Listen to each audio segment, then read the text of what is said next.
not be possible to maintain the excellent standards of food hygiene and water hygiene that may be necessary to stop something like that from ruining the experience of being there. And after all, many people will be going there for a short time and will want to be at peak ability to enjoy the events themselves. These are not necessarily life-threatening things, but they are trip-ruining things.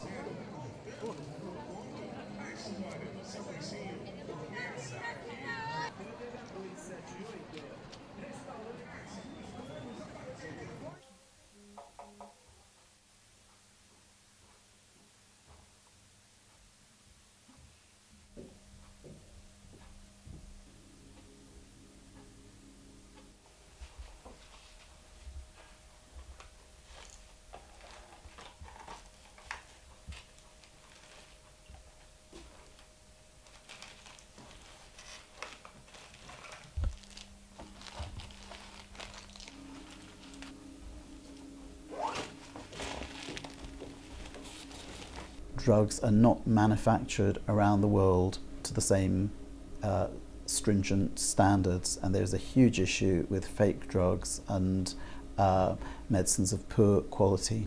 I think in general my rule of thumb is that it is best to have medicines wherever you are and wherever you're from. It is best to have medicines that come from your own country. At least you understand what the ground rules are and what you're likely to be getting.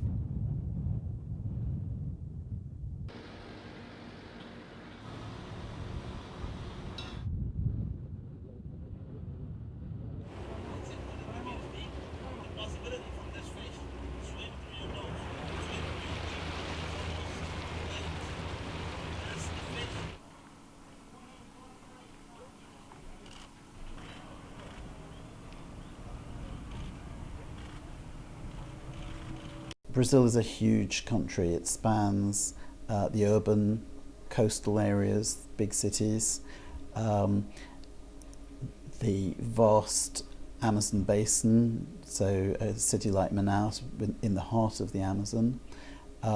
So it's a huge geographic range, and also it's essentially, although there are some highly developed parts of Brazil, it really is a developing country. There are parts of it where you might be, as a traveller, in quite close contact to people with maybe not the highest standard of general health.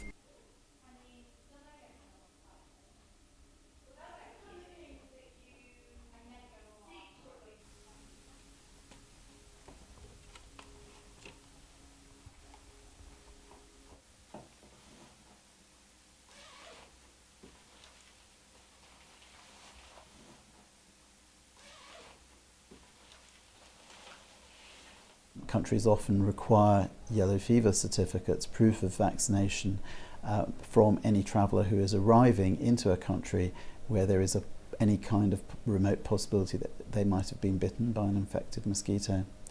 Now, for personal protection, the presence in Brazil is not uniform. It really is the interior of the country where there is a risk. Somebody going to Rio, somebody going to any of the coastal cities would not be at particular risk and would not need to be vaccinated for their own personal protection.